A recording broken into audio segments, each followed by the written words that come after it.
지식과 정보가 돈을 벌어주는 시대. 누구나 부동산으로 쉽게 돈을 벌 수 있다.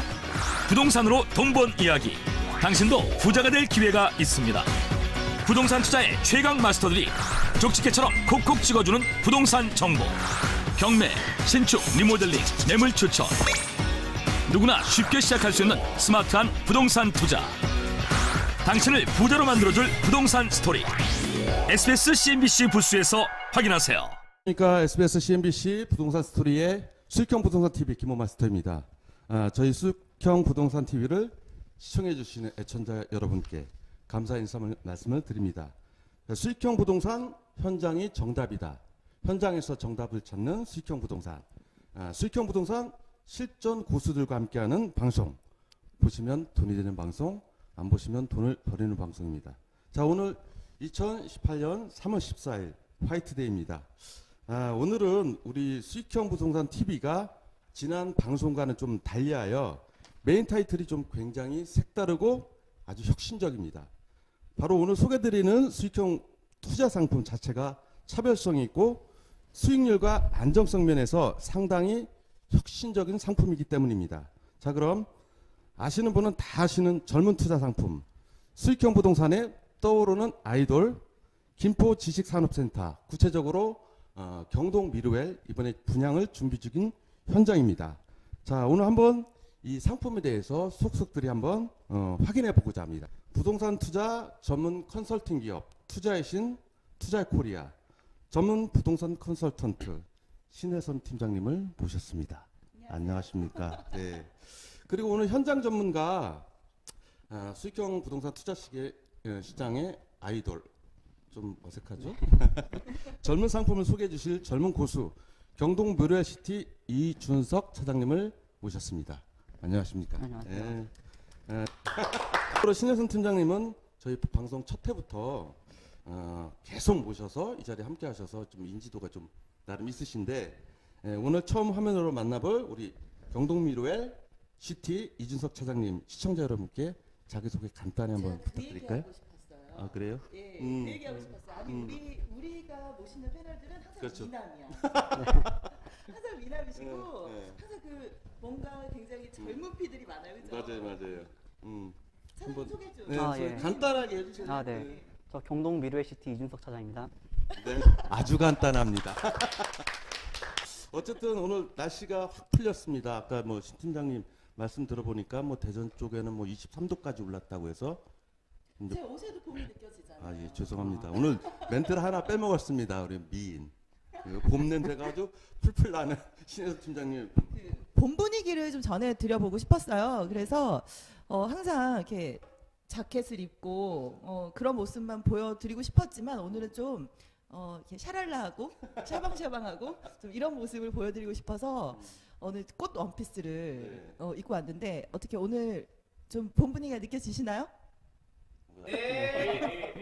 우리 스태프들이 더 악랄합니다. 그러게 말이에요. 쳐다보지도 않고 더 악랄하네요. 자, 어쨌든 다시 마이크를 네, 마스터님께. 네.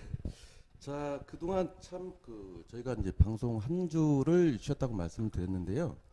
참 빅뉴스들이 너무 많은데 뭐 좋지 않은 뉴스들은 뭐 방송에서 좀 빼고 오늘 화이트데이 좀 좋은 거 좀 받으셨나요? 지금 저한테 물어보신 거죠. 자, 오늘은 화이트데이고요. 저는 방송을 하고 있습니다. 다행히도 마스터님께서 챙겨주셔서 짜장면은 안 먹어도 될 것 같긴 한데요. 남자친구한테 못 받았네요. 방송을 하느라. 그래서 오늘은 특히나 오늘 시청해 주시는 분들께서 좀 더 예쁘게 봐주셔야지 제가 위로가 좀 될 것 같습니다. 자, 일단은 뭐 오늘 화이트데이 이야기는 뭐 이 정도로 하고 부동산 전문 방송이니까 부동산에 대한 이야기를 한번 좀 부드럽게 한번 풀어가야 되는데 보니까 뉴스 2개 정도로 한번 말씀드려 작년이었죠. 이제 문재인 정부가 들어서면서 규제 대책 6개 하고 보완 대책 1개를 발표했는데 12월 13일 날 임대차 등록 활성화 방안이라 해서 정책을 내놓은 게 있어요. 그게 아마 시한이 4월 달까지인가요? 6월 달까지인가요? 그 임대사업자 등록에 대해서 이번 달까지 진행이 되고요. 임대 등록을 하지 않으신 분들에 대해서 그 다주택자 중과세가 4월부터 이제 실시가 되죠. 근데 참 재미있는 사실은 제가 지난 방송이었죠. 지지난 방송이었나요? 임대사업자에 대한 이야기를 하면서 1월 한 달만 9천여 명이 임대사업자 등록을 했다라는 말씀을 드렸는데요. 2월 달에는요. 놀라실 겁니다. 9,199명이 임대 등록을 했다고 하죠. 그 8년 이상 임대 시의 세금 혜택이 굉장히 많이 들어가요. 의료 보험까지도 이제는 혜택을 보실 수가 있는데 임차료 상승 5%. 1년에 이제 5%밖에 못 올린다는 얘기입니다. 근데 과연 이 8년치에 대해서 제 개인적인 생각입니다. 8년치에 대해서 이렇게 혜택을 주고 임대사업자를 내라. 임대사업자를 냈을 때 양도세에 대한 부분도 감면을 해주고 비과세 혜택을 주겠다. 근데 이 실효성에 대한 여부가 뭐 시행이 돼 봐야지 알겠지만 사실은 저는 크게는 보지 않습니다. 크게 막 그렇게 영향이 있다라고 보지 않고 사실 8년치를 쥐고 계실 분들은 거의 안 계세요. 보통 한 4년 정도 가지고 계시다가 뭐 보통 다 거래를 하시지 않을까라는 생각이 들고요. 그리고 또 하나 더 있었죠. 이번에 제가 마스터님께 한번 여쭤볼게요. 임대사업자 등록과 함께 또 부동산 시장을 굉장히 달구었던 기사가 하나 있었습니다. 개포 DH 자이. 아유, 로또죠. 로또죠. 아우, 로또입니다. 뭐 우리 이 수익형 부동산 그 김호 팀장님이 지난주에도 말씀해 주셨지만 지난 방송 때도 얘기해 주셨지만 아파트도 이제는 수익형 부동산에 속해지는 부동산 상품이다 보니까 개포 DH자이 엄청나죠? 엄청나죠. 사실 뭐 개포동 같은 경우에는 오늘 그 분양 승인해가지고 뭐 진행이 된다 하면서 근데 이제 중도금 대출이 일어나지 않으니까 이게 보통 보면 총 매가가 한 10억 정도를 본다고 하는데 그러면 뭐 계약금 10%하고 중도금 50%해서 60%. 그러면 간단히 계산해서 6억 원 정도를 들고 있어야 되는데 저희 서면하고는 좀 관계가 먼 이야기인데 아무튼 뉴스성 기사로 해서 한번 소개를 한번 드려봤습니다. 근데 이 개포 DH자이에 청약을 준비하고 계신 분들이 혹시 이 방송을 보고 계신다면 좀 조심하셔야 될 부분이 있습니다. 방금 말씀해 주셨던 것처럼 9억 원이 넘어가면은요. 일단 시공사 보증 중도금 대출이 나오질 않아요. 예. 그래서 중도금 대출이 안 된다라는 거. 근데 그거에 그래도 당첨되면 로또다라는 그 기사가 연일 나오고 있고 계속해서 붐이 일어나고 있는 상황이라 요즘 청약 가점제 위장 전입이 굉장히 많다고 합니다. 거기에다가 당첨자들에 한해서 세무조사가 무조건 실시가 된다고 하죠. 예, 그 부분도 좀 신경을 써 보셔야 되지 않을까 싶습니다. 로또도 좋지만 저도 그렇게 생각하고 김호 팀장도 김호 마스터님도 그렇게 생각을 하시지만 가장 안정적이고 나에게 맞는 투자가 사실은 가장 현명한 투자고요. 돈 버시는 길이에요. 그래서 저희가 또 소개를 해드리는 거기도 하고요. 자, 이야기가 나왔으니까 제가 좀 한마디 덧붙이자면은 이틀 전인가요? 뭐 제가 이제 좋아하는 프로그램이 있는데 그 출근 시간에 FM KBS FM2 8시 30분부터 하는 김원장의 김원장 기자의 이제 방송이 있어요. 거기에 이제 국민은행 수석 연구원 분이 이제 한마디 나오셔갖고 한마디 말씀만 하시는데 올해가 이제 2018년이니까 2013년도에 아마 부동산 좀 경기가 특히 이제 아파트 경기가 안 좋았을 때가 있었어요. 근데 이제 5년 주기로 이게 통계를 보니까 5년 되는 시점서부터 이제 가격 오름세가 이제 둔화되거나 아니면 정체되거나 물론 이제 통계학적인 부분인데 그런 부분까지도 한번 체크해 보시고 저희가 아마 방송을 하면서 계속 말씀드리는 부분인데 이 부동산 제가 이제 김원 마스터가 항상 강조하는 부분이기도 하고 현장도 현장이지만 항상 부동산은 좀 긴 호흡으로 보셔야 된다. 그런 얘기를 하면서 저희 우리나라 사람 이제 표현하면은 주식도 똑같아요. 코스닥 시장 보니까 평균 보유 기간이 한 63일 정도밖에 안 된다고 그랬죠. 뭐 단기 투자에 위주하는 건데 앞으로의 어떤 부동산 시장 어차피 트렌드 자체가 장기화할 제가 표현하는 장기라는 거는 적어도 3년에서 5년 정도 그래서 기노업을 한번 가지셔야 된다. 오늘 이제 소개해드리는 김포 지식산업센터 경동미르웨 시티도 마찬가지입니다. 그런데 거기에 대해서 한번 들어볼 텐데요. 어쨌든 진행 사항이 가지고 내용적인 면에서 또 구체적이고 또 세심한 부분까지 오늘 한번 속속들이 한번 확인해 보십시다. 이 지식산업센터에 대해서 조금 설명을 드리고 가는 게 좋을 것 같습니다. 저는요 오늘 우리 팀들이 우리 팀들이 이 타이틀을 정하는 게 굉장히 센스 있다라고 생각을 했습니다. 우리 오늘 방송 타이틀에서 지식산업센터를 아이돌에 표현을 해주셨어요.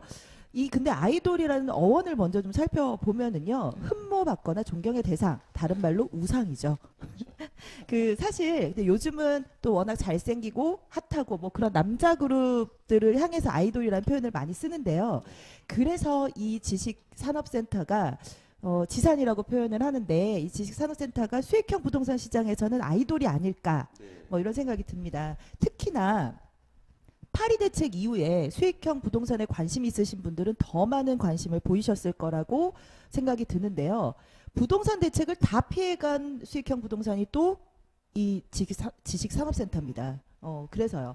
자, 이 지식산업센터 예전 표현으로는 아파트형 공장이라고 보시면 되겠습니다. 2010년도부터요. 정보통신산업 등 첨단 산업이 점차 늘어나면서 아파트형 공장에서 지식산업센터로 명칭이 변경이 됐고요. 제조업 이외에도 지식산업, 정보통신산업 등과 같은 이런 기업 지원 시설들이 복합적으로 입주하는 건축물이라고 보시면 되겠습니다. 사무실, 공장, 창고, 그리고 또 별도로 오피스텔과 비슷한 평면 구조의 기숙사 건물까지도 마련을 할 수가 있습니다. 2월 7일 날 저희가 방송을 했었죠. 그때 오피스 방송을 한번 한 적이 있었습니다. 예, 섹션 오피스 비슷한 듯하면서도 좀 다른 개념이라고 보시면 되겠는데요. 오피스는 기본 법률이 건축법에 의한 시설입니다. 말 그대로 업종의 제한은 없지만 일반적인 업무용 시설이라고 보시면 되고요. 이게 발음이 좀 어렵더라고요. 지식산업센터는 산집법, 산업 집적 활성화 및 공장 설립에 관한 법률에 의한 공장 등록이 가능한 산집법에 의해 이제 기본 법률이 적용이 되는 부동산 상품이라고 합니다. 그래서 각 조례에 따라 세금 감면 혜택이 굉장히 많아요. 예. 직접 운영을 했을 시에 취득세, 재산세, 법인세를 감면을 받을 수가 있습니다. 일반 사무실이 들어온다면 사실은 크게 뭐 다르다는 느낌은 없지만요. 용도 자체나 방금 말씀드렸던 기본 법률이 다르다고 보시면 되겠습니다. 오피스와 지식산업센터가요. 2월 7일에 저희가 방송을 했었던 게 센트러스 153이었습니다. 예. 대부분의 지식산업센터도 이렇게 섹션 오피스가 굉장히 요즘은 많습니다. 말 그대로 한 계층을 다양한 평면으로 분할을 해서요. 분양 혹은 임대가 가능하게 만든 게 가장 큰 장점이라고 볼 수 있죠. 쉽게 말씀드려서 내가 원하는 것만큼 잘라서 분양을 받을 수 있고, 또 내가 원하는 평수만큼 임대를 받을 수가 있다. 네. 그래서 이제 조금 더 공간 활용도가 높은 이제 섹션 오피스라는 점은 비슷하긴 하지만, 이거 보시면은 아마 쉽게 좀 비교가 되실 거라고 생각합니다. 오피스는 말 그대로 그냥 사무실이라고 보시면 되겠습니다. 네. 그리고 정부의 고강도 주택 시장에 대한 규제가 집중이 되면서 사실 이제 오피스텔도요 분양권 전매 제한을 받기 시작을 했고요. 타격 커졌습니다. 대출 제한이 가해졌습니다. 그래서 작은 투자금으로 수익성이 높은 부동산 시장의 아이돌은 바로 지식산업센터가 아닐까라는 또 생각을 해봤습니다. 자, 먼저 지식산업센터는요, 입주하는 기업에게 주는 세금 혜택이 엄청납니다. 특히 대출도 금융적인 혜택도 굉장히 많죠. 분양가의 70에서 80%까지 저금리 대출이 가능하고요. 이율이 2.5%에서 2.8%입니다. 우리 요즘에 담보대출 잡으면 4%까지는 아직 안 갔어요. 지금 제일 비싼 거 제가 3.8%까지 받거든요. 근데 또 주택담보대출은 지금 4.5% 넘어섰고요. 예, 그런데 2.8%로 70에서 80% 대출이 가능합니다. 예, 거기다가 사업자 대출 5천만 원이 가능하고요. 중소기업 진흥회에서 시도자금 지원까지 받으면은 네. 최대 125% 대출이 가능해집니다. 125%. 이거 어떻게 가능한 얘기죠? 그러니까요. 근데 이게 입주 기업에 대해서, 입주기업. 예, 입주 기업에 대해서 거기에다가 세제 감면 혜택이 있는데요. 취등록세 50% 감면에 재산세 37.5%를 5년간 감면을 해주고요. 부가세는 당연히 100% 환급입니다. 그래서 1인 기업, 벤처기업, 스타트업, IT 정보기술 업종 등의 이 중소기업에서 굉장히 요즘 많이 선호를 하고 있는 곳이 바로 이 지식산업센터 지산입니다. 근데 단점도 있습니다. 이거 참 예민한 부분이라서요. 사실은 좀 이걸 말씀을 드려야 되나라는 생각도 좀 했습니다. 흔히들 모든 전문가들이 하는 얘기들 중에 지식산업센터의 가장 단점이라고 한다면 우리 마스터님하고도 며칠 전에 얘기를 했죠. 황금성. 예, 황금성이 다른 수익형 부동산에 비해서 떨어지는 건 사실입니다. 그 지난번에 방송했었던 우리 소형호텔 같은 경우에는 건물값보다 사실은 땅값의 영향이 굉장히 커요. 예, 땅값의 영향이 가장 크고요. 우리나라는 부동산의 특성상 주거에 대한 프리미엄이 굉장히 높습니다. 그래서 가장 황금성이 뛰어난 건 주택시장이에요. 주택시장이고요. 그래서 수익형 부동산 내에 가장 흔하게 접하실 수 있는 오피스텔도 요즘은 황금성이 좀 뛰어난 편인데, 사실은 이 수익형 부동산 중에 지극히 개인적인 생각이긴 하지만 가장 황금성에서 조금 떨어지는 건 바로 이 지식산업센터가 아닐까, 뭐 이런 생각이 듭니다. 그리고 아까 제가 참 발음하면서 힘들다고 했던 산짐법. 네, 산집법. 산업 직접 활성화 및 공장 설립에 대한 법률에 의한 입주 가능한 업종이 정해져 있습니다. 예, 아무나 들어올 수가 없는 게 또 이 지식산업센터라는 얘기죠. 그러니까 투자를 하시는 분들 입장에서도 아무나에게 임대를 줄 수 없다라는 것도 어떻게 제한적인 부분이기 때문에 이제 그것도 단점이 될 수가 있고요. 그리고 최근에 이 부동산 시장에서 지식산업센터, 지산의 이 비중이 굉장히 높아지고 있는 추세인데 3기 신도시 위주로 공급량이 굉장히 증가하고 있는 추세입니다. 3기 신도시라면은 뭐 아시겠지만 동탄 2신도시, 그리고 미사, 그리고 또 지금 오늘 우리가 현장에서 방송하고 있는 한강 신도시, 거기에 또 지금 그 제이테크노밸리도 얘기가 나오고 있죠. 거기에다가 미사 신도시 얘기했나요? 예, 다산 신도시도 준비를 하고 있는 걸로 알고 있습니다. 그래서 이 3기 신도시 위주로 공급량이 지금 계속해서 증가하고 있는 추세라서 이것도 좀 신중을 가야 되는 부분이 아닌가라는 생각도 들고요. 그리고 과밀 억제 권역 행정구역, 그러니까 서울, 인천 일부, 의정부, 구리, 남양주 일부, 하남, 고양, 수원, 성남, 안양, 부천, 광명, 과천, 의왕, 군포, 시흥 이렇게 16개를 말하는데요. 16개 시를 말하는데 이 과밀 억제 권역 행정구역 안의 지식산업센터는요. 5년 미만의 법인이 이전을 했을 시에 법인 등록세의 3배를 중과하고 있습니다. 이것도 신중을 가해서 입주하실 기업들은, 입주를 생각하시는 분들은 좀 지켜보셔야 된다는 거죠. 대신에 임차를 주시는 분들 입장에서는 굉장히 편한 거죠. 왜? 5년은 무조건 가야 되는 거니까요. 이 법인세라는 것도 무시할 수가 없거든요. 들어왔다가 나가는 게 이제 5년을 채워야 된다. 무조건 그렇죠. 들어왔다가 채우는 게 법인 등록세 아니면 3배 중과세를 물게 되니까 그건 이제 좀 신중을 기하셔야 된다는 거고요. 하지만 이 장기 저리 융자와 각종 세금 혜택을 본다면 초기 투자금이 아까 우리가 대출이 125%까지 끌어낼 수 있다라고 말씀을 드렸어요. 일반 투자자 입장에서도 70에서 80%는 대출이 가능합니다. 거기다가 절이에요. 네, 지금 수익형 부동산에서 받는 이자 중에서는 가장 낮은 이자를 내시는 부분이기 때문에 사실은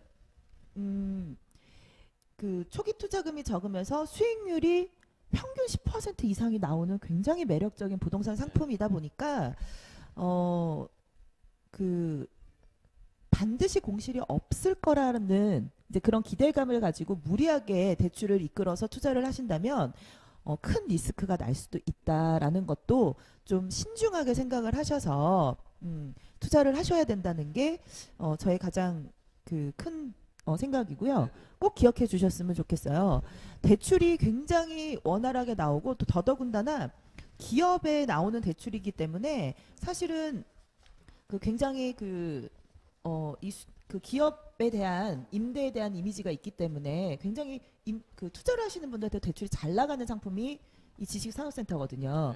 그런데 무리하게 대출을 이끄시면 사실 크게 나중에 뭐 리스크가 있을 수도 있다. 요 점은 꼭 기억을 해주셨으면 좋겠습니다. 이게 제가 지금 오늘 소개를 해드릴 지식산업센터의 포인트라고 말씀드릴 수 있죠. 평균 10%. 평균 10%. 아유, 굉장히 매력적이죠. 대출. 저희 첫 질문이 대출 잘 나오나요? 였잖아요. 요즘에 굉장히 이제 그 투자하시는 분들이 예전에는 뭐 공실이나든지 뭐 처음에 이제 투자했던 그 분양가가 밑으로 떨어지냐 그런 그 일반적인 질문이 참 많으셨는데 지금 트렌드가 약간 바뀌었어요. 왜냐하면 그 어쨌든 작년부터 또 규제책이 이제 강화되면서 대출에 대한 부분들이 뭐 주택뿐만 아니라 비주거 부분, 수익형 부동산까지 이게 영향을 미치니까 어떤 상품에 문의를 하든지 투자를 이제 생각하시면서 결국은 기본적으로는 그 레버리지 대출이 어느 정도 일으켜지냐 그런 부분을 특징적으로 굉장히 이제 문의량이 많아졌다는 그런 내용이겠죠. 오늘 이제 그 소개드릴 경동 미래시티 지식산업센터 김포 지식산업센터죠. 어쨌든 제가 여기에 오면서 한강 그 신도시를 뭐 제3 한번 다시 봤는데 제가 예전에 뭐 다녔던 뭐그 미사 신도시 뭐 동탄이라든지 광교라든지 훨씬 어쨌든 수도권의 직선거리는 제일 가까운 신도시고 수도권에서 바싹 붙어 있고 예전에 뭐 김포공항이나 물류의 어떤 태초부터 시작된 출발점이다 보니까 인지도도 굉장히 좋으세요. 어쨌든 이곳에 들어서는 그 특징적인 투자 상품에 대해서 오늘 한번 다시 한번 체킹하는데 오늘 담당자이신 이준석 차장님께 한번 세심한 브리핑 한번 들어보도록 하겠습니다. 네. 너무 지식산업센터에 대해서 설명을 너무 잘해주셔서 네. 저희 상품에 대한 간략한 설명 지금 도와드릴게요. 네. 네, 우선 사업 개요에 대해서 이제 간략하게 설명을 도와드릴게요. 네. 우선 저희 현장은 김포 한강 신도시 내에서도 가장 메인 지구인 장기지구에 위치하고 있고요. 네. 도시지원 시설 용지에 들어갈 거예요. 네네네. 건축 규모는 지하 3층부터 지상 7층까지 이제 한 개동으로 들어갈 거고 네. 높이는 이제 41m 이상 올라갈 것이기에 네. 아파트 높이로 한 15층 정도 생각하시면 되실 거예요. 아파트 굉장히 15층 높게 올라가죠. 네네네. 대지 면적은 지금 약 3,500평에 이제 들어가기 때문에 이 매머드급으로 크게 들어가고 지역 내에서 가장 큰 규모로 들어간다고 생각하시면 되실 거예요. 네. 연면적은 약 22,000평. 지금 지역 내에서 다른 상품들 뭐 2개 정도 합친 규모로 들어갈 거기 때문에 네. 지역 내 이제 랜드마크라고 생각하시면 되실 거예요. 지금 이제 보시는 예. 상품이요. 한 층에 이제 82개 이제 호실이 들어갈 거고 대형 예. 회의실, 휴게실, 그리고 화장실과 이제 엘리베이터는 한 층당 9개가 들어갈 것이기에 굉장히 쾌적한 근무 환경을 제공해 드릴 거예요. 네. 네네. 그리고 이제 다음 보시면은 김포 한강 신도시에 대해서 간략하게 좀 설명을 도와드릴게요. 어디에 네. 이제 투자를 하시는지 아셔야 되니까. 네네네. 그렇죠. 우선 김포 한강 신도시 같은 경우에는 이제 보통 도시의 발전 요소를 생각한다고 하시면은 저는 네. 일단 가장 교통이 가장 중요하다고 아이, 생각하거든요. 당연하죠. 네. 예, 예. 저희 현장 이제 근처로 김포 도시철도 장기역과 운양역이 올해 18년 11월에 이제 개통 예정이고요. 네. 보통 이제 지하철이 들어온다고 할 경우 이제 서울 접근성이 굉장히 좋아지기 때문에 보통 들어온다는 소식에 한번 이제 뭐 매매가가 올라가고 주변 부동산이 또 착공이 한번 더 올라가고 이제 네. 개통하면서 프리미엄이 더 발생하는데 네. 저희 현장 같은 경우에는 지금 이제 개통 전이기 때문에 개통 후 프리미엄이 분양가에 반영된 상태가 아니에요. 네.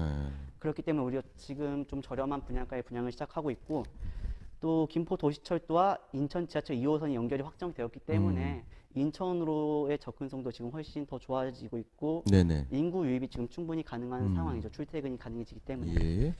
또 수도권 제2 외곽순환 고속도로가 지금 이제 개통 예정이라고 되어 있는데 예예. 작년 11월경에 지금 인천하고는 이미 연결이 되었어요. 그래서 지금 1시간 걸리던 거리 간격을 30분으로 지금 대폭 단축시켰고 네. 5호선도 지금 연장 추진되고 있는 상황이기 때문에 5호선까지. 앞으로 이제 뭐 대형 개발 호재는 굉장히 많이 남아 있는 상황이고 또 서울 접근성 향상으로 이제 서울 인구가 이제 꾸준히 유입될 것으로 보고 있는 상황이에요. 지금 교통 쪽으로 보신다고 하시면은. 네. 그리고 이제 입지 중요하겠죠. 어느 지역에 투자를 하시는 건지. 우선 저희 김포 한강 신도시 같은 경우에는 제 2기 신도시 중에서 정말 가장 낮은 상업용지 비율로 인해서 이제 공급은 아니 수요는 굉장히 많은데 이제 네. 공급될 수 있는 토지가 더 이상 없는 상황이라고 생각하시면 되실 거예요.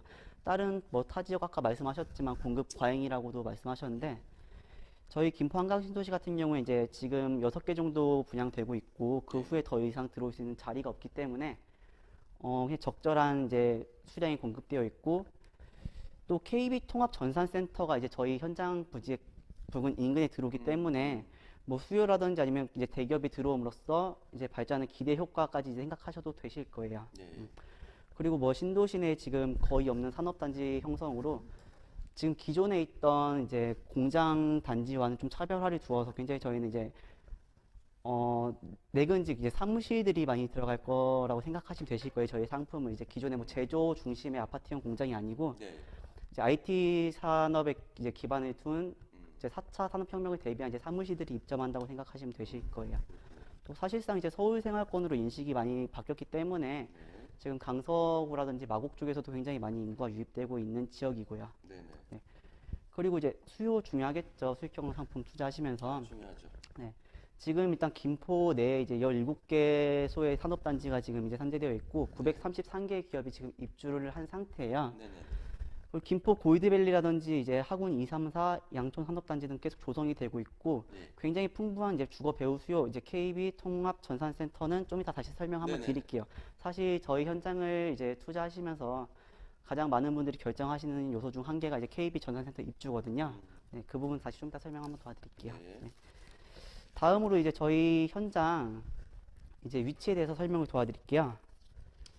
지금 그 자료 나가고 있나요, 저희 현장? 네네. 잠시만요. 저 방송이 긴장을 많이 했는데 말이 좀 빠른가요? 천천히. 아, 네네. 시간 아직 많습니다. 네네. 32분 남았어요. 네, 우선 지금 지도 보면서 설명 도와드릴게요. 네. 김포시는 지금 외곽순환도로와 제2 외곽순환고속도로 이제 사이에 위치한 이제 지역이고요. 잠시만요. 네.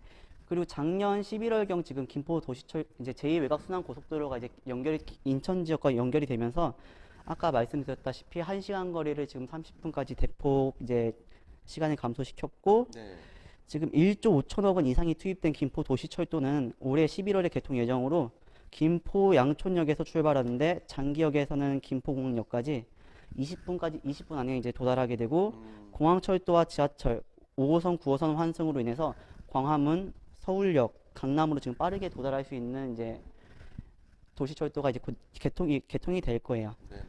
그리고 뭐 인근 지역으로 접근성을 보신다고 하시면은 뭐 자동차로는 마곡지구까지 20분이면 충분히 도달 가능한 거리에 위치해 있고 일산대교를 건너서 일산 이제 킨텍스, GTX 작년에 이제 결정됐죠. 착공. 네네. 개통된다고 할 경우 충분히 이제 김포 한강 신도시 내에서도 이용 가능할 거리에 위치해 있어요. 10분이면 충분히 가실 수 있는 거리고요. 네네. 홍대 뭐 25분, 여의도까지 30분 내에 도달할 수 있기 때문에 뭐 입지상으로는 뭐 교통 굉장히 잘 뚫려 있다고 생각하시면 되실 거네요. 네. 다음으로 이제 저희 현장 부지 설명 도와드릴게요. 저희 현장은 지금 이제 3면 코너 자리에 위치해 있어 외부 가시성이 높고 노출 효과가 굉장히 좋은데 이제 위치하고 있기 때문에 기업 선호도가 굉장히 높을 것으로 예상되고 있고 우선 일단 규모 면에서 제 말씀드리면은 저희 특장점 좀 한 개요. 규모가 지금 이제 같은 부지 내에 이제 들어오는 타 현장에 비해서 2배 이상 크기 때문에 뭐 관리비라든지 그런 부분에 있어서도 이제 들어오시는 이제 기업 입장에서 생각한다고 할 경우 지금 초기 분양가는 비슷하고 오히려 저희가 더 저렴한 상태에서 분양을 하기 때문에 이제 저희 준공 후에 이제 사업자들이 들어오실 때 입주를 하실 때 굳이 뭐 타 현장하고 월세 수준도 비슷할 건데 분양가가 비슷했기 때문에 굳이 저희 건물보다 작은 데 들어가려고 하지 않으실 거고 또 저희 경동종합건설은 이제 많은 분들이 알고 계시지만 저희 시공사는 이제 신세계건설이거든요. 브랜드를 무시할 수가 없기 때문에 네, 저희 신세계 경동 미르웨이시티 지역 내에서 가장 크게 들어가고 또 삼면코너에 위치해 있기 때문에 뭐 들어오시는 분들이 굳이 뭐 월세 수준 비슷한데 다른 현장에 들어가지 않으실 거예요. 그런 부분에 있어서 이제 수요 부분은 많기 때문에 공실 염려하지 않으셔도 되시고 또 인근의 KB 전산센터와 신세계 전산센터가 이미 착공을 해서 이제 입주 예정이에요. 신세계 KB 전산센터 같은 경우 좀 이따 다시 한번 설명을 해드릴 건데 저희 지금 지식산센터 뭐 저희 것뿐만 아니라 타 현장 지금 투자하시는 분들도 지금 가장 결정하는데 큰 요소는 KB금융전산센터와 이제 신세계전산센터라고 생각하시면 되실 거예요. 네네. 수익형 투자하시면서 뭐 이제 공실 없이 유지되는 게 가장 중요하잖아요. 저희 이제 수요 부분을 이제 해결해줄 요소라고 생각하시면 되실 건데 좀 이따 잠시 후에 다시 한번 설명해 드릴게요. 그리고 뭐 기존의 관공서는 지금 김포 경찰서라든지 이제 건강관리보험공단도 이미 지금 들어와 있는 상태고요. 한국전력과 뭐 KTNG 등 굉장히 많은 이제 관공서가 들어올 예정이기 때문에 뭐 향후 저희 입주 시기에 저희 이제 현장을 생각하신다고 하시면은 지금보다는 굉장히 프리미엄이 많이 붙고 지금 입주 전과는 많이 틀릴 거예요. 분양가 자체도. 또 인근에 국내 최대 규모 수변상가인 라베니체 수변상가까지 이제 위치해 있어서 뭐 시너지 효과를 생각하신다고 하시면은 네, 지금 굉장히 저평가돼 있을 때 투자하시는 게 이제 맞다고 생각됩니다. 그리고 이제 다음 보시면은 이제 김포 한강 신도시는 이렇게 이제 떠오르고 있는 지역이고 또 지식사업센터도 떠오르고 있는 지역인데 왜 지식사업센터에 투자하셔야 되냐고 이제 많은 분들이 물으세요. 이제 뭐 차별성을 말씀하시는 그쵸, 거죠? 네네. 재작년 뭐 113 부동산 대책이라든지 작년 8.2 부동산 대책으로 지금 정부에서 계속 고강도 규제를 펼치고 있기 때문에 예, 수익형 부동산 하시는 분들이 이제 투자처를 뭐 갈피를 잘 못 잡고 계신 상황이에요. 근데 저희 상품 같은 경우에는 지금 기존의 뭐 수익형 부동산들과는 다르게 규제에서 전혀 이제 전부 다 비껴나갔기 때문에 이제 풍선 효과라든지 아니면 이제 반사이익 생각하시고 투자하시는 분들이 굉장히 많이 계세요.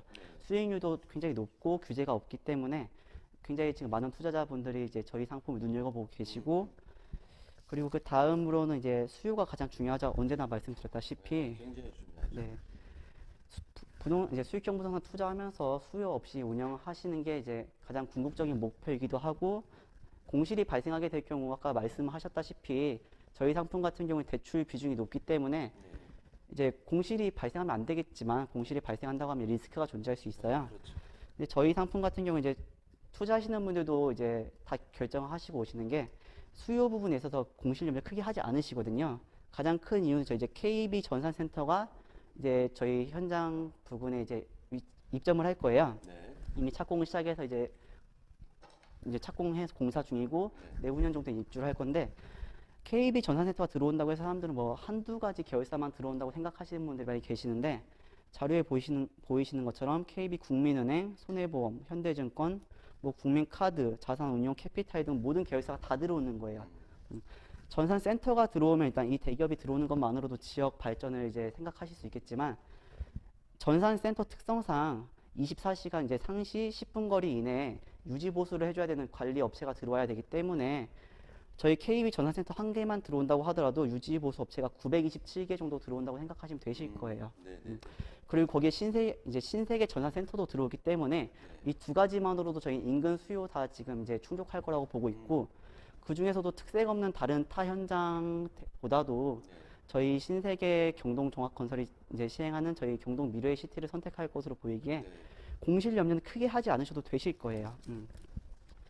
그리고 그 다음에 이제 김포시 같은 경우에 이제 굉장히 젊은 도시라고 제가 말씀드리고 싶은 게 김포시는 지금 지난 5년간 유입 인구가 이제 30% 이상이 될 정도로 외부 인구 유입이 좀 꾸준한 이제 지역이고 그리고 연령대별 인구 분포들을 지금 자료에서 보시면은 이제 30대에서 50대 즉 경제 활동 인구가 지금 차지하는 비중이 전체 인구수에서 50%가 넘어가야 이제 기업이 이제 선호하는 도시가 되겠죠. 아무래도 이제 경제 활동을 할 수 있는 인구가 많다 보니까. 그래서 지금 이제 사업체도 들어오는 게 매 년마다 이제 한 5% 이상씩 사업체에 들어오는 숫자가 늘어나고 있고 지식사업센터까지 들어온다고 할 경우 뭐 수요 걱정 크게 하지 않으셔도 되실 거예요. 인근 마곡지구에서도 이제 심리적 부담감이 굉장히 많이 해소됐기 때문에 인식의 변환이 많이 이루어졌어요. 마곡지구도 지금 아파트 시세도 34평 기준으로 9억 원 이상 이제 넘어가고 많이 올랐기 때문에 지금 1차적으로 이제 주거 공간을 목적으로 김포시로 오시는 분들이 많이 계시고 또 오피스 같은 경우에도 지금 마곡지구와 굳이 이제 비교를 한다고 할 경우 저희는 분양가는 한 절반 정도 저렴하고 월세도 3분의 2 수준으로 저렴하기 때문에 뭐 이윤을 생각하는 기업 입장에서는 충분히 저희 쪽으로 이제 수요 이전을 할 수 있는 거고 실제로 오늘도 오전에 상담을 하는데 마곡지구에서 이제 대표님이 보내셨더라고요. 사무실 좀 알아보라고 이쪽을 이제 뜨고 있기 때문에. 그래서 이제 저희 상품 같은 경우에는 이제 투자 금액이 굉장히 적다고 말씀드리고 싶고 네. 아까 이제 팀장님이 잘 설명해 주셨겠지만 저희 이제 금융 혜택이라든지 세제 혜택이 굉장히 많기 때문에 기존에 생각하시고 알아보셨던 뭐 오피스텔이라든지 상가 대비해서도 실투자 금액이라든지 세제 혜택, 금융 혜택 생각하신다고 하시면은 지식산업센터를 좀 눈여겨보실 만한 상품이시고 그리고 수익률이 굉장히 높아요. 제일 그쵸. 키포인트 되는 부분이죠. 실투자 금액 대비 수익률 중요하지만 오피스텔 뭐 높은 데 가보면 역세권 같은 데 가보시면은 뭐 높다고 해봤자 13%, 14% 나오면 굉장히 높게 나온다고 하시죠. 근데 저희 상품 같은 경우는 정말로 이제 실투자 금액 대비 수익률이 대출 80% 받을 경우 25%까지도 올라가요. 저도 이게 지식사업센터가 좀 생소하기도 했었고 저도 잘 몰랐던 건데 여기 오시는 분들도 수익률 말씀드리면 대부분 다 놀라시고 안 믿으시려고 하세요. 하지만 저희가 이제 수익률표 보여드리면서 견적서 보여드리면서 설명해 주시면 대부분 납득하시고 여기서 큰 메리트를 느끼시거든요. 그렇기 때문에 이제 저희 지식사업센터 이제 생각하고 계신 분들은 저희 현장 눈여겨보시면 좋으실 거예요. 네. 이상입니다.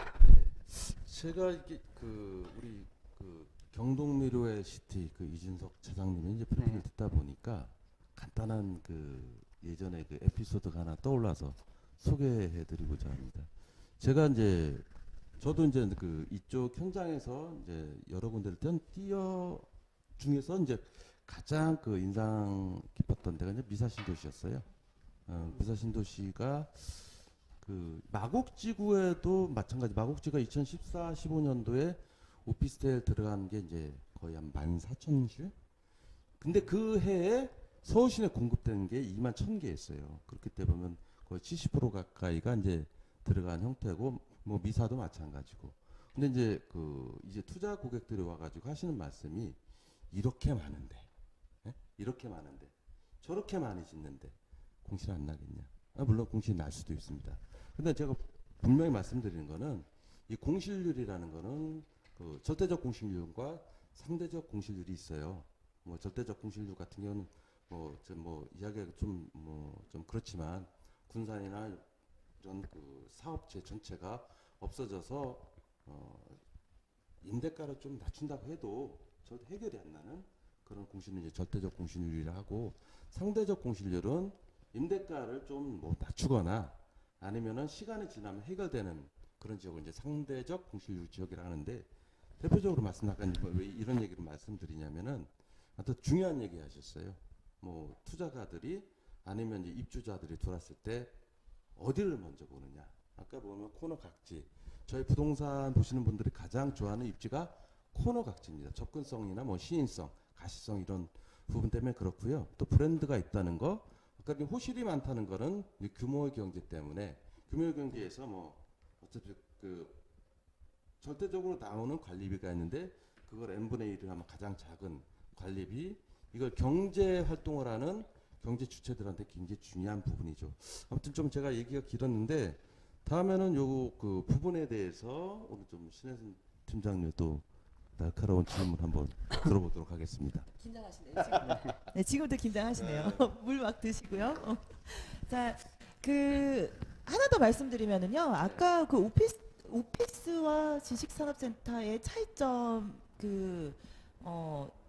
자료가 나가면서 한번 보셨을 거예요. 관리비가 지식산업센터가 쌀 수밖에 없습니다. 왜냐하면 아까도 제가 지식산업센터에 대해서 설명을 하면서 말씀을 드렸던 것처럼 일단 기본적으로 기본 법률이 틀려요. 그렇다 보니까 전력도 공장형 전력을 써요. 중요합니다. 쌉니다. 그렇기 때문에 관리비에 대해서도 입주하는 기업들이라든지 뭐 임대를 받으시는 분들이 굉장히 저렴한 관리비로 쓸 수 있다라는 게 또 가장 큰 장점이에요. 아까 그 차이점을 좀 보셨던 분들은 캐치를 하셨을 것 같은데요. 이준석 차장님의 김포 한강 신도시 경동 미래 LCT 브리핑 잘 들었습니다. 저도 막 적어가면서 왜 질문을 해야 되거든. 그래서 적어가면서 들었는데 일단 저는요 이 김포 한강 신도시에 대해서 아까 너무 두 분 다 좋은 얘기들만 해주셨어요. 그래서 좀 반대되는 얘기를 한번 해볼까 합니다. 일단 김포 한강 신도시가 어떤 곳인지는 알아야 투자하실 수 있는 그 가치를 느끼실 거라고 저는 생각을 했어요. 자, 김포 자료 띄워주세요. 김포 한강 신도시 국내 최초로 수로도시 컨셉이 도입이 됐습니다. 수로도시가 뭔가요? 한강 앞에 있잖아요. 이름도 김포 한강 신도시입니다. 예. 그러니까 자연과 좀 더 밀접하게 관련이 있다라고 보시면 되시고요. 총 연장 16km에 이르는 수로와 실개천, 한강변 60만 제곱미터 규모의 조류 생태공원이 조성되어 있고요. 그리고 그렇기 때문에 주민들의 여가 공간이나 관광 자원을 활용할 수 있도록 조성이 된 게 이 김포 한강 신도시인데요. 2006년부터 2016년까지 조성이 됐습니다. 그러니까 한마디로 지금 아까 이준석 팀장님께서 이 차장님께서 말씀해 주셨던 것처럼 이제 앞으로 분양 6개 남았습니다가 맞는 거죠.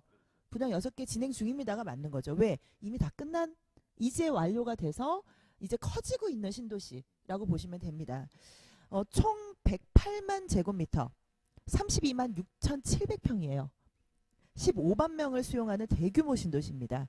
5만 4천여 가구가 공급이 되고 있고요. 그런데요, 아실 분들은 아세요. 한때는요, 이 서부권 미분양 무덤 지역이었어요. 엄청납니다. 예. 서부권의 미분양 무덤지에라는 오명을 제대로 만들었던 곳이 바로 이 한강 김포 한강 신도시였습니다. 근데 그게 한 2000년대였어요. 잘 따져보시면은 세계 금융위기가 있었고요. 일시적으로 아까 말씀해 주셨던 것처럼 주택시장의 공급 과잉 현상이 일어났었습니다. 그래서 김포 한강 신도시뿐만이 아니었습니다. 지금 난리도 아닌 영종도뿐인가요? 지금 제대로 오를 대로 오른 인천에서 유일하게 시세가 상승하고 있는 지역 송도 신도시 전부 무덤이었습니다. 미분양의 무덤이었죠. 예, 네네. 그래서 깡통 전세, 렌트푸어 원조가 바로 이 세 곳이었죠. 김포 한강 신도시, 그 다음에 영종도, 그리고 송도 신도시였습니다. 그런데요, 지금은 방금 말씀해 주셨던 것처럼 김포 도시철도, 온양역, 장기역 등 이제 이게 확정이 돼서 곧 올해 개통을 하고, 그리고 또 뭐 여러 가지 그 수도권을 다 어우를 수 있는 외곽도로들이라든지 교통시설이 점점 발전을 하면서 사실 지금은 부르는 게 값이에요. 그런가요? 매물 없습니다. 확실합니까? 예, 매물 없습니다. 호가 위주의 거래가 계속해서 진행이 되고 있는 곳이 바로 이 김포 한강 신도시입니다. 그런데요, 저는 왜 이 김포 한강 신도시가 미분양의 무덤이 됐는지를 한번 생각을 해봤어요. 이유는 제가 생각한 이유는 지극히 개인적이긴 한데요. 그 김포 도시철도의 영향으로 생활성도 이게 뭐 많이 좋아졌고 편리성도 높아졌고 미래 가치도 높아졌고, 그런데 주택에 비해서 아파트 등 주택 그 시장에 비해서 산업시설, 인구를 유입할 수 있는 시설들이 굉장히 부족했던 지역입니다. 그렇죠. 그래서 아까 17개 산업단지가 이제 들어오기 시작을 했다.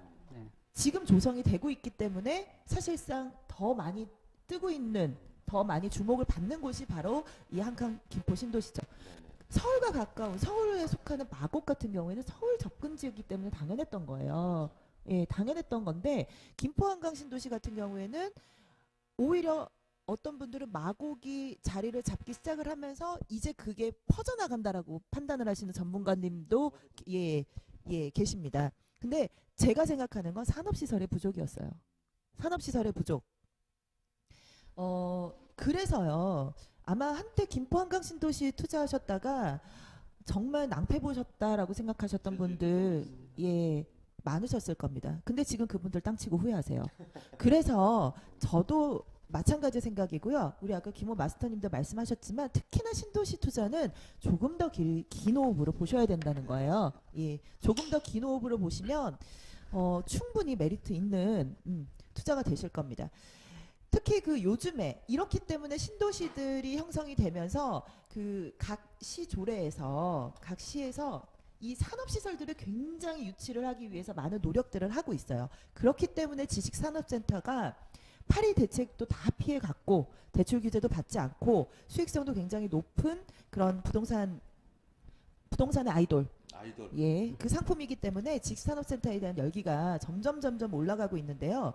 상업시설, 이 신도시에서는 사는 사람들의 편의성을 위해서 만들어진다면 이 산업시설들은 인구 유입을 위해서 형성되는 시설들입니다. 굉장히 중요한 시설이에요. 그만큼 인프라 형성은 이 신도시가 형성이 되는데 중요한 역할을 가지고 있죠. 신도시와 산업시설이 성공적으로 잘 엮여져 있는 부분을 잘 형성되어 있는 지역을 제가 하나만 꼽아본다면 제1기 신도시 판교분당. 판교분당입니다. 테크노밸리 빼놓을 수가 없죠. 테크노밸리 그때 당시 제 기억으로는 추가적인 세금 혜택도 굉장히 많았었어요. IT 계열들이 들어오면 세금 더 감면해줄게, 이거 더 해줄게, 더 해줄게 굉장히 많았습니다. 그래서 네이버가 옮긴 거예요. 그래서 NC가 옮겼습니다. 다들 아실 거예요 아마. 그래서 뭐 우리나라의 절대적인 IT 계열들 그 회사들이 거의 다 옮겨가 있는 상태예요 지금. 그 판교 테크노밸리. 그렇기 때문에 성남이 엄청난 도시가 됐죠. 네, 맞습니다. 그래서 또 계획을 하고 있습니다. 제2 테크노밸리. 이렇게 생각을 해보시면 신도시와 그리고 산업시설들은 굉장히 밀접한 관계가 있고 그 시설들에 대한 영향력은 굉장하다고 볼 수 있습니다. 그리고 그 중심에 있는 게 바로 우리가 오늘 소개하고 있는 이 지식산업센터 지산. 네, 아이돌. 네, 이라고 생각을 하는데요. 자, 그러면은 차장님께 한번 여쭤볼게요. 지금 제가 알기로 괜찮은 물건들이 굉장히 많이 나오고 있어요. 지식산업센터도요. 예, 동탄 제2신도시도 또 동탄 제2신도시 같은 경우에는 공장형으로 봤을 때는 제조 생산이 굉장히 자유롭게 되는 곳이라서 굉장히 또 요즘에 주목을 많이 받고 있는 도시기도 합니다. 그리고 그 김포한강 신도시의 이런 단점들을 보완을 해서 시작부터 밀고 나갔던 미사 신도시. 이렇게 지금 3기 신도시들에서요 굉장히 많은 지식산업센터들이 분양 중이고 지금 또 경동 미래시티처럼 준비 과정인 걸로 알고 있어요. 네. 그렇다면 우리 차장님이 이준석 차장님이 생각을 하시기에 이 김포 한강 신도시 경동 미래시티에 이렇게 많은 좋은 현장들이 있음에도 불구하고 여기를 투자를 하셔야 됩니다. 라는 특별한 이유가 있을까요? 이유요. 미사나 동탄 거기 테크노밸리 좋죠. 그 면적도 크고 경부고속도로 축으로 이제 45만 평 가량 들어가서 저희보다 한 10배 이상 규모로 들어가는 걸로 알고 있는데 거기는 아까 말씀하셨던 것처럼 공급 과잉이라고 생각하셔도 되실 만큼 앞으로 공급이 많이 될 거고 지금도 이제 입주해 있는 10% 정도 이미 입주해 있고 한 40% 정도는 이제 분양 예정이고 이제 나머지 한 50% 정도 이제 앞으로 분양할 계획이기 때문에 지금 투자를 하러 들어가시는 거는 조금 이제 리스크가 있다고 생각되고요. 그에 반해서 저희 현장 같은 경우에는 이제 앞으로 더 이상 들어오시는 부지 자체도 적고 동탄에 대비해서 상업용지 비율이 이제 한 절반 정도로 적고 또 임대 수요가 확실하게 있기 때문에 보통 이제 이런 사업을 시행할 때는 이제 기본 수요를 이제 생각하고 시행을 하는 거잖아요. 그래서 저희도 이제 뭐 공급이 많다고 하시는 분들도 계시긴 하지만 그래도 확실한 특장점이 있고 특색이 있기 때문에 수요 생각하시고 하신다면은 저희 경동 미래시티 하시는 게 맞는 것 같고 또 그리고 저희는 저평가되어 있는 지역이잖아요. 이쪽은 그래도 아직까지는 아직 저희 쪽 단지 자체가 이제 개발이 시작한 상태이고 저희 이제 입주할 시점에 저희 모든 건물이 다 들어가고 저희 건물까지 올라간 후에는 지금과는 더 많이 틀릴 거고 그때는 제2외곽 순환고속도로 완성이 돼 있을 상황이고 뭐 장기역이라든지 운영역도 이제 개통해서 운행이 되고 있는 상황일 거고 5호선도 좀 더 이제 가시화돼서 지금보다는 훨씬 더 이제 높은 프리미엄을 생각하셔도 되실 것 같기 때문에 저평가된 저희 경동 미래시티가 그래도 타 현장 대비 낫다고 생각되네요. 일단은 아까 우리 김호 마스터님도 얘기를 해주셨지만 이 김포 한강 신도시 같은 경우에 접근성이 인천공항이라든지 이 물류를 옮길 수 있는 그 접근성이 굉장히 뛰어난 앞으로도 또 주목을 받는 또 그런 지역이기 때문에 지금 이제 뭐 방금 말씀해 주셨던 것처럼 뭐 판교라든지 동탄이라든지 미사라든지 이쪽이랑은 조금 다른 저는 느낌이라고 생각을 해요. 네, 아무래도. 일단 뭐 방금 말씀해 주셨던 것처럼 부지 확보된 부분에서도 다른 데보다 조금 더 이렇게 부지가 적고 투자할 수 있는 게 한정적이다. 이게 사실은 가장 어떻게 보면 큰 장점일 수도 있고요. 그리고 제가 생각을 했을 때 이 강남 라인들은 한계가 있어요, 사실. 예, 강남 라인들은 한계가 있는데 조금 더 넓게 생각을 해보신다면 미분양의 무덤이었던 지역이 하루아침에 바뀌었습니다. 교통시설이 들어오고 산업단지들이 여릿고개가 들어오고 있어요. 거기다가 인천공항과 굉장히 밀접한 관계를 갖고 있기 때문에 뭐 IT 계열뿐만이 아니라 그 4차 산업을 준비를 하시면서 이 무역 쪽에서도 굉장히 관심을 많이 보일 수 있는 지역이 아닐까라는 또 생각이 들었어요. 방금 설명을 듣다 보니까. 그래서 두 번째 질문을 좀 드려볼게요. 지식산업센터도 방금 말씀하셨던 네네. 것처럼 물량들이 계속 늘어나고 있어요. 사실 그 물량 폭주 때문에 고전을 면치 못했던 시절도 있었습니다. 물량이 과잉 공급됐던 시기가 2009년에서 2010년이 정말 최악이었어요. 제가 생각하기에 요즘처럼 이런 1인 기업들, 벤처기업, 중소기업 그리고 또 4차 산업들이 주목을 받고 있는 이 시점에 아마 이 지식산업센터들도 이제 회복기, 안정기에 접어들고 있지 않나라는 생각이 드는데요. 그런데 요거는 제가 다시 한번 짚고 가고 싶어서 질문을 드리는 네. 거예요.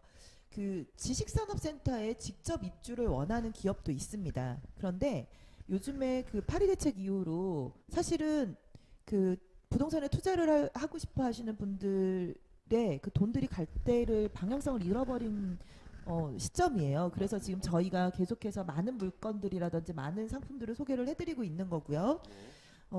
근데 그 어떤 부동산이든 사실은 입지가 가장 중요해요. 그렇죠. 어떤 부동산이든. 아까 말씀하셨던 것처럼 뭐 코너 각지 뭐 이런 것도 중요하고요. 입지 이건 절대 무시를 못합니다. 돈 되는 땅은 따로 있어요. 저는 그렇게 생각을 합니다. 그러면 다시 한 번 더 좀 간략하게 네네. 간략하게 경동 미래시티 지금 이제 준비하고 있는 분양 준비 중인 이 경동 미래시티의 입지적인 장점, 가장 큰 장점 좀 간략하게 설명을 해주신다면요. 입지적인 장점이요. 우선 말씀드렸다시피 이제 수요가 확실하기 때문에 어차피 이제 수익형 부동산 하시는 분들은 어차피 목적이 이제 임대를 놓고 이제 세입자가 들어와서 월세를 받으시는 게 목적이시잖아요. 팩트죠. 네. 그래서 저희는 입지의 장점이라고 옆에 KB 전산센터가 들어온다는 게 가장 큰 입지적인 장점이라고 생각되고 네. 또 이제 지금 교통망의 확충으로 인해서 서울 아까 마곡지구에서 이제 넘어오실 수 있다고 쭉 말씀하셨는데 네. 이제 서울 접근성이 좋기 때문에 서울의 비싼 월세 수준을 감당하지 못하는 네. 기업들이 충분히 들어올 수 있다고 보고 있고요. 네. 또 실질적으로도 지금 아까 말씀하셨다시피 지금 이제 갈피를 붙잡고 있는 이제 유동자금들이 실제로 이제 지식산업센터에 이제 유입되고 있고 네. 저희 김포 저희 한강신도시 이쪽 인근만 보더라도 뭐 이제 전에 이제 분양을 했던 테크노밸리라는 지식산업센터도 분양한 지 뭐 한 달 만에 조기환판 될 정도로 네. 투자하시는 분들이 저희 이제 한강신도시 내 입지에 대해서 메리트를 느끼고 지금 투자를 하고 있는 상황이라고 생각되네요. 네. 자, 세 번째 질문입니다. 우리 또 오늘 오버하겠는데요? 시간?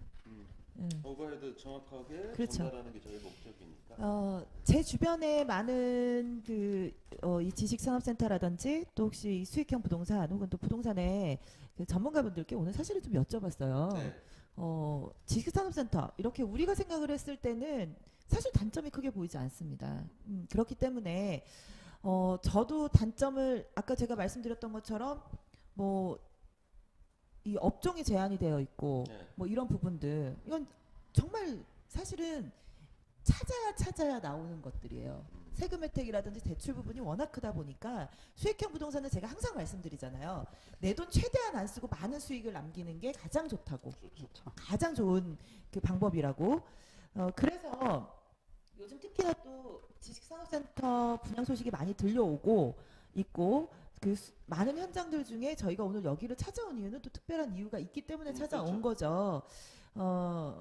그런데 지식산업센터를 비교를 할 때 어떤 걸 비교를 해봐야 될까라는 질문을 제가 몇 분에게 드려봤어요. 그러니까 경쟁사보다 우리가 이런 게 우월한 게 있다. 제가 이 질문을 왜 드리냐면 지금 한강신도시 내에서도 경동 미르웰시티 말고도요. 분양 중인 지식산업센터도 있고요.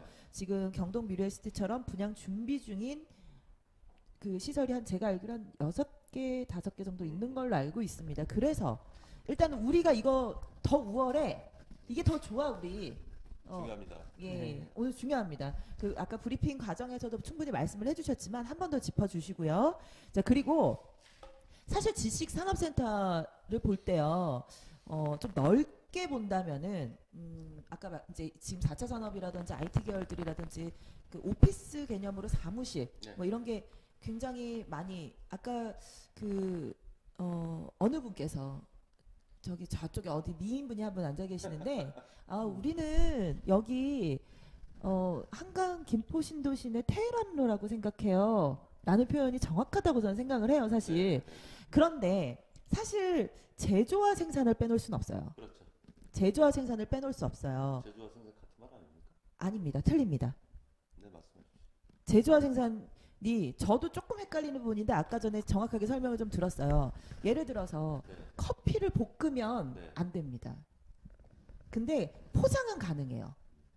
이렇게 업종 제한이 있어요. 이게 제조가 커피를 볶는 거죠. 제조가 커피를 볶는 거라고 저기 계시는 그렇죠. 뭐 이 생산이라는 거는 어쨌든 어. A라는 원자재를 대해서 성격에 따른 비제품을 생산하는 거니까. 그렇죠. 근데 제조와 생산 이거 굉장히 중요하거든요. 네. 근데 여기에서 봐야 되는 게 하나가 뭐냐면은요. 이 제조 생산, 사무실 뭐 이런 개념들이 기본인 또 이 부동산이 바로 지식산업센터입니다. 그래서 제일 중요한 건 드라이빙인이에요. 이 시스템 무시할 수 없습니다. 그 제가 생각하기에도 가장 중요하다고 봐요. 특히나 제조 생산이 가능하면 창고가 들어가고요. 네. 창고가 있다라면은 드라이빙인이 어떻게 들어가 있느냐, 몇 층까지 올라가 주느냐, 그리고 내가 물건을 쉽게 싣고 나오고 뺄 수 있느냐, 이게 나중에는 굉장히 많이 차이가 납니다. 예, 그래서 이 드라이빙인 시스템하고요. 이건 개인적으로 궁금해서 여쭤보는 거예요. 램프 폭, 네. 트럭 들어가야 되거든요. 높이. 이런 것도 굉장히 중요해요. 이만큼 사실은 그 여기 기업 들어오는 기업들 뭐 이게 1인 기업이 될 수도 있고요. 1인 사무실이 될 수도 있고 어떤 용도로 들어올 수 있느냐에 따라 다르긴 하겠지만 전체적인 지식산업센터라는 이 부동산 상품을 본다면 제가 비교 대상으로 보는 것 중에 가장 중요하다고 생각하는 게 이 바로 주차. 드라이빙인이거든요. 요거에 대해서 설명 한번 해주시고요. 그리고 제가 첫 번째 질문했던 거, 우리는 경쟁사보다 이게 더 우월해. 중요합니다. 예, 요것도 한번 다시 네네. 짚어주세요. 네, 약 그 말씀해 주신 거 잘 들었는데 이제 그 상품에 따라서 조금 차이점이 있는 것 같아요. 네. 이제 제조랑 생산 중요하다고 하셨는데 이제 저희 상품의 이제 특색은 이제 사무실이 이제 주로 입점을 할 거라고 예상을 했고 시행을 할 때부터 이제 그런 예상 수요를 이제 반영을 했고요. 네. 아까 램프폭 말씀하셨는데 일단 중요하죠. 이제 주차할 때 내려가는데 좁고 그러면은 일반 승용차도 있는데 특히 이제 물건을 실은 화물 트럭 같은 경우에 넓어야 되니까요. 네네. 8m 나오고 있고 높이는 이제 3.7m이기 때문에 뭐 웬만한 화물 트럭 1.5톤 이상 다 들어온다고 생각하시면 네네네. 되실 거예요. 예.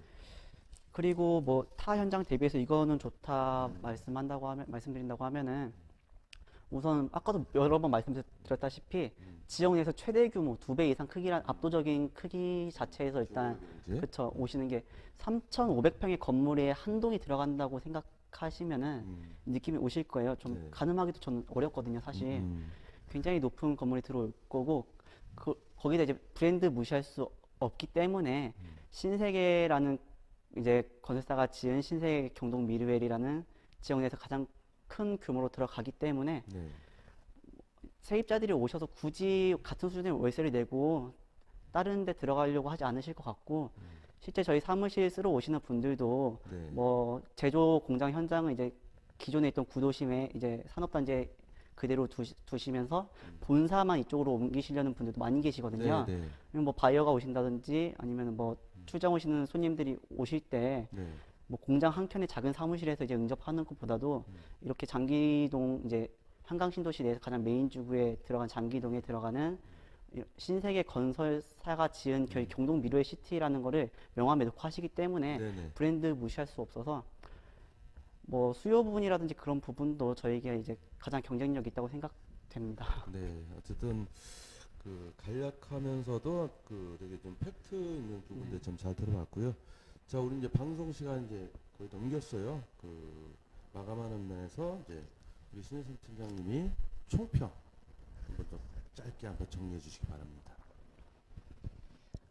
오늘 저희가 이 한강 신도시내 경동 미래시티 현장을 방문을 한 이유는 다른 지역들과는 좀 다른 앞으로 좀 미래 가치가 더 높고 그리고 방금 제가 조금 전에 말씀드렸던 것처럼 꼭 제조 생산이 아니더라도 여러 가지 그 입지적인 여건상 무역이라든지 뭐 더 가깝게 접근할 수 있는 그 투자를 생각하시는 분들께 훨씬 더 조금 더 그 이 작은 돈으로 작은 실투자금으로 더 높은 이익을 창출을 할 수 있지 않을까라는 생각에서 사실은 김호 마스터님하고 고르고 우리 김영민 차장님하고 지금 자리에 계신 전희재 그 팀장님하고 예 저희 팀들과 정말 힘겹게 골라서 사실은 온 현장입니다.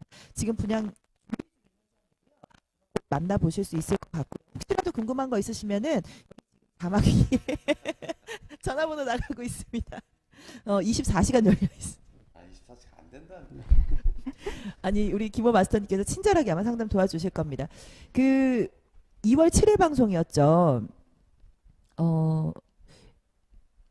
센트러스 153 방송을 할 때 우리 권호상 고수님께서 그런 말씀을 해주셨어요. 주거 오피스텔 같은 경우에는 사실은 황금성이라든지 다가가기 쉽고 접근성 쉽고 굉장히 그런 부분이 있지만 들어와서 그 임대료를 내는 사람의 입장에서 보면 사실은 소비를 하러 들어오는 사람들이죠. 예. 그런데 지식산업센터는요. 돈을 벌러 들어오는 곳입니다. 그리고 말씀드렸던 것처럼 기본적으로 임대 기간이 들어오게 되면은 보장이 되어 있어요. 그래서 그 적은 금액으로 수익률을 생각을 하시는 분들이라면 아마 참 괜찮은 부동산 상품이 아닐까라는 생각을 해봤습니다. 또 요즘 더더군다나 이 규제가 심해졌기 때문에 많은 분들께서 눈여겨 봐주셔도 참 좋을 만한 이 부동산 수익형 상품이죠. 예. 그래서 한 번 더 여러분들께서 눈여겨 보시고요. 궁금한 거 있으시면 24시간 열려 있는 김호 마스터님께 전화 주시면 됩니다. 예. 그리고 제 생각은 그렇습니다. 돈을 벌러 들어오는 부동산은 될 수밖에 없어요. 수익성이 날 수밖에 없으니까 한 번 더 눈여겨 보시되 제가 한 번 더 말씀드렸지만 100%라는 거는 사실 존재하지 않아요. 있을 수가 없죠. 100%라는 건 존재하지가 않습니다. 그 방송 초반에도 말씀드렸다시피 어느 수익형 부동산에 투자를 하시더라도요. 너무 무리하게는 진행을 안 하시는 게 맞다라는 겁니다. 예. 아무리 내 돈 적게 들어가고 대출 많이 해서 수익률이 이만큼 올린다 하더라도요. 거기에서 리스크는 발생을 할 수 있어요. 그러니까 안정적인 투자가 가장 중요하다. 나한테 맞는 투자를 찾으셔라라는 얘기를 오늘 저는 마무리를 할게요. 좋으신 말씀 잘 들었고요. 오늘 그 타이틀이 사실 이제 수익형 부동산 그 시장의 이 아이돌이라는 표현을 제가 그 협의할 과정에서 이제 포인트를 잡았던 거는 사실 이게 그 예전 이 아파트형 공장이라는 그런 부분에서 더 확장된 개념으로 지식산업센터라는 용어를 쓰기 시작했는데 사실은 준비가 상당히 오래된 수익형 상품이에요. 뭐 아시는 분은 다 아시지만 좀 그 아이돌도 이게 뭐 인기를 얻고 뭐 대중에게 노출되지만 사실은 그 전에 준비했던 과정이 상당합니다. 그리고 젊은 투자 상품이고 대중성을 가깝게 이제 왜냐면 이제 그 투자 상품이 이제 크다 보면은 이게 나이를 떠나서 조금 이 실투자금이 좀 높을 수밖에 없거든요. 근데 제가 오늘 이제 그 견적서가 좀 나갔나 모르겠지만 어쨌든 투자 금액 자체가 뭐 1,780만 원 뭐 이 정도. 그래서 대중성 있는 상품. 그래서 이거 타이틀은 이제 아이돌이라고 그 명칭 붙인 것 같고요. 어쨌든 뭐 정리하자면은 배우와 교통, 접근성 그리고 가시성이나 브랜드까지 골고루 어떤 그 수익형 부동산이 그 어차피 수익형 부동산은 임대자가 임차인이 들어와야 수익이 발생하고 또 이거 생산 시설이다 보니까 문재인 정부 들어서 강조하는 집으로 돈을 버는 세상이 아닌 정말 생산으로 인한 돈을 버는 어떤 그 트렌드에 맞는 상품이기도 하기 때문에 저 또한 너무 기쁜 마음으로 이 자리까지 달려왔습니다. 어쨌든 네, 한 번 더 말씀하시겠어요? 네. 저 궁금한 게 있어서요. 오늘 좀 긴장을 많이 하셨던 것 같아요. 방송 시작부터. 오늘 어떠셨어요, 방송? 재밌었죠? 저 너무 긴장해서 어떻게 지금 흘러간지도 모르겠네요. 나 잘하셨습니다. 아니 아마 방송 보시는 분들은 또 이 젊은 피가 보기 좋죠? 보기 좋죠. 그리고 이거는 제가 김호 팀장님, 김호 마스터님이 말씀을 하시려고 하실 거예요. 근데 제가 먼저 하려고요. 제가 먼저 하겠습니다. 저희 김호 마스터의 수익형 부동산 TV가 1위. 1위에 등극을 했습니다. 예, SBS, CNBC 이 부동산 스토리에 저희가 1위에 등극을 했습니다. 아마 많은 분들께서 관심 가져주시고 네, 또 감사합니다. 예, 또 많이 좋아해 주셔서 그런 게 아닌가라는 생각을 해봐요. 네, 앞으로도 더 많은 사랑 부탁드린다고 하면 그러면은 더 예뻐질 것 같아요, 저도. 카메라 마사지. 그렇죠. 자, 뭐 그 일단은 1위 한 부분에 대해서는 뭐 누구나 할 수 있고 근데 열심히 하다 보면 그 의도치 않게 올라가는 그런 부분들도 있더라고요. 전혀 생각지 않은. 어쨌든 저희 그 수익형 부동산 TV를 시청해 주시는 그 시청자 여러분께 정말 감사를 드리고 제가 뭐 다시 한번 강조드리지만 저희 TV는 현장에서 정답을 찾습니다. 수익형 부동산은 반드시 현장에 와서 보셔야 되는 부분이고 저희가 좀 저희 사무실가 사실 좀 많이 떨어졌음에도 불구하고 오는 이유는 정말 좋은 상품이기 때문에 저희도 발품을 팔아가면서 현장 소개해드는데 그게 어떤 저희 이제 방송 컨셉에도 맞고 그 뭐 시청자들한테 좋은 평가를 받은 것 같습니다. 어쨌든 뭐 제가 감사의 말씀 드릴 분이 또 있는데 어쨌든 저 SBS, CNBC 부동산 스토리 저 열심히 도와주시고 있는 실무자 오영호 주임께 만나보고 싶어요. 저도요.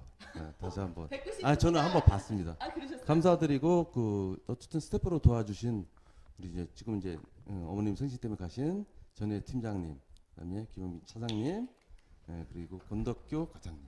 저희 방송을 도와주신 분들이 많아서 좋은 어떤 평가도 받고. 네, 진선 팀장님 감사합니다. 그리고 오늘 수고해주신 이준석 사장님 감사드립니다. 자, 오늘 방송 이렇게 마감하도록 하고요. 또 다음 방송도 더 좋은 콘텐츠로, 더 좋은 정보로, 더 좋은 어떤 그 퀄리티로 한번 다시 만나뵐 걸 약속드리겠습니다. 오늘 시청해주신 시청자 여러분께 다시 한번 감사드립니다. 고맙습니다.